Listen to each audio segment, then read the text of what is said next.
Sir तुम्ही बोलवलं? Yes. मला एक सांग कबड्डी, तू इथे स्पोर्ट्स कोट्यामधनं आलीस ना? होय सर. आणि हेही सांग की तू तिथे गावात कोणता खेळ खेळायचीस? कबड्डी. सर कमळी तिच्या गावात चॅम्पियन होती. नाही, ही गावामध्ये चॅम्पियन वगैरे असेल, पण इथे कॉलेजच्या टीममध्ये तिला जागाही मिळवता आलेली नाही. तेव्हा आता स्पोर्ट्स कोट्यामधनं इथे ॲडमिशन घेऊन देखील ती कॉलेजसाठी काहीच खेळणार नाही आहे, कारण ती मुळात सिलेक्टच झालेली नाही आहे.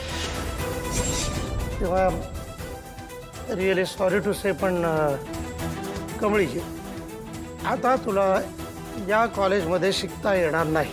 शिकता येणार नाही म्हणजे आम्ही तुला या कॉलेजमधनं काढून टाकले. व्हॉट? सर हे असं कसं करू शकता तुम्ही? मिस्टर ऋषी, काय ना की कमळी कॉलेजच्या कोणत्याही स्पोर्ट्स टीममध्ये नसल्यानं नियमानुसार तिला काढून टाकण्यात आलेलं आहे.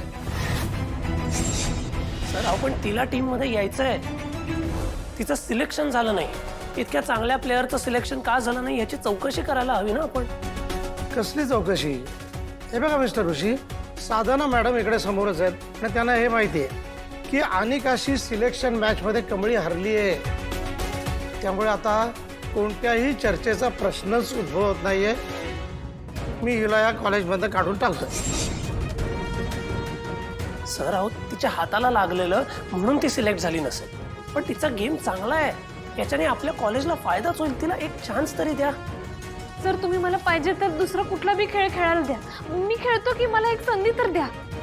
नाही, मला हे असं काहीही करता येणार नाही आहे, लक्षात ठेवा. काय मलाही वर उत्तरं द्यायची असतात.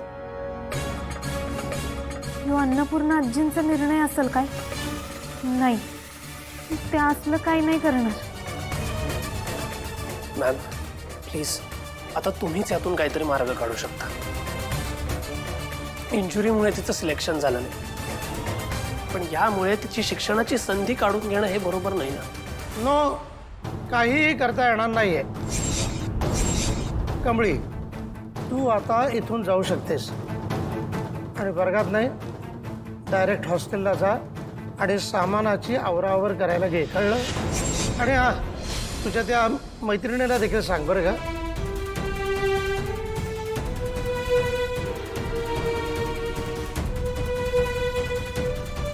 सर यावर आपण जोपर्यंत सोल्युशन काढत नाही तोवर मी इथून बाहेर जाणार नाही.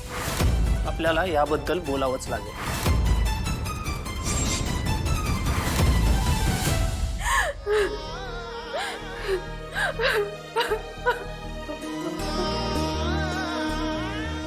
कमळे, काय ग? काय झालं? आपण टीम मध्ये सिलेक्ट नाही झालो म्हणून आपल्याला कॉलेजमधून बाहेर काढलंय ग. काय? अगं असं कसं काढून टाकतील? बिचारी कमळे. That's so sad. तुला कॉलेजच्या बाहेर काढून टाकलं. काल तुला टीमच्या बाहेर काढलं, आज कॉलेजच्या बाहेर काढलं. खूपच वाईट दिवस चाललेत नाही तुझे. I feel really bad for. माझ्या घरात येत होतीस ना गावच्या, आता मुंबईत पण नाही येऊ शकणार. ए, मुंबई काय तुझ्या बापाची आहे काय? तुझ्या तर आता ही काय पद्धत झाली तुमची? ढकलायला का लागलाय का तुम्ही? ए गावच्या, तुला या कॉलेजच्या बाहेर काढलंय, त्यामुळे इथे तुला बोलायची काय? इथे उभं राहण्याचा सुद्धा हक्क नाहीये. निघून जा. आउट.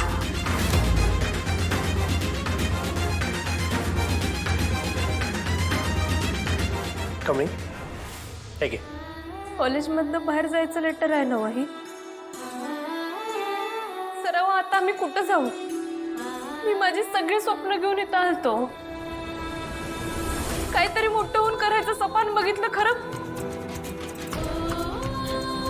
तर मी माझ्या गावाकडनं मुठभर हातात स्वप्नच तर घेऊन आलतो. परत गावाकडे जाऊन आहे ना बस मी काय तोंड दाखवू? आईच्या मनाविरुद्ध जाऊन मी इथं आलो. तिला कुठल्या तोंडाने सांगू की मला कॉलेजमधनं बाहेर काढलंय म्हणून? तर मला काहीच सुचना झालं, मी काय करू आता? कमळी, आपल्याला जेव्हा काही सुचत नाही तेव्हा एक श्वास घ्यायचा मोठा आणि जे दिलंय ते वाचायचं. म्हणजे मी काय? सस्पेन्शन फॉर्म आहे. याचा अर्थ तुला प्रिन्सिपल सरांनी कॉलेजच्या बाहेर काढलंय.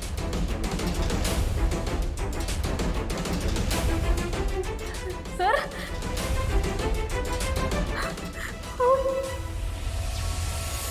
तुला कबड्डी खेळायची आहे ना, मग तू कबड्डी खेळणार.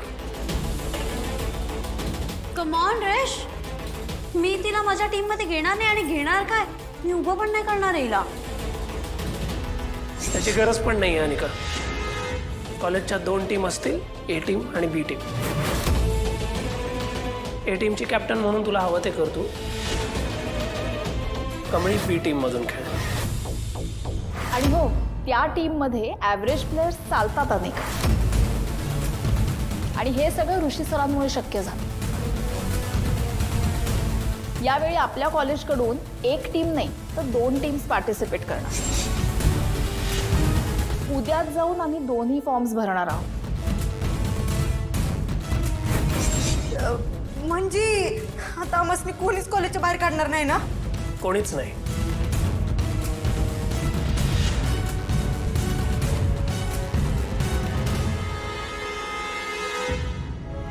चला, मी येते. कमळे,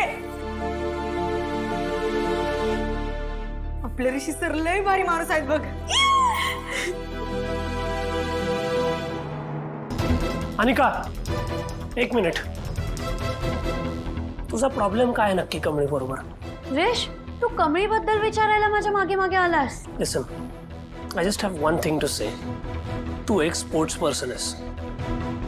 एक किमान अपेक्षा आहे तुझ्याकडनं की तू स्पोर्ट्समॅनशिप दाखवशील. तुझा जो काही राग आहे कमळीबद्दल तो एकीकडे, तो गेम बरोबर मिक्सअप करू नकोस.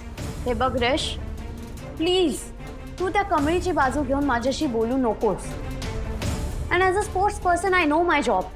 अँड ॲज अ कॅप्टन मला ती माझ्या टीममध्ये नको आहे. सिम्पल. तू प्लीज तिचं नाव माझ्यासमोर नको काढूस. प्लीज रेश.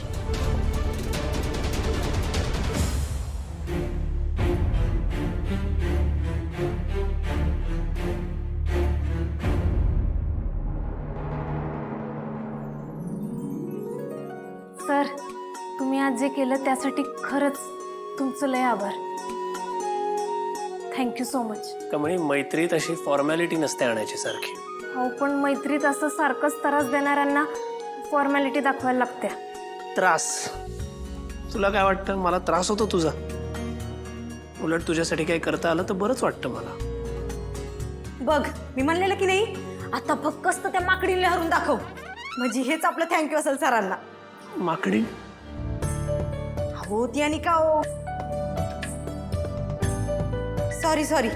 असो, उद्या 12 वाजता फॉर्म भरायचा आहे तर वेळेत या. होय, आम्ही टायमात पोचतो. बाय.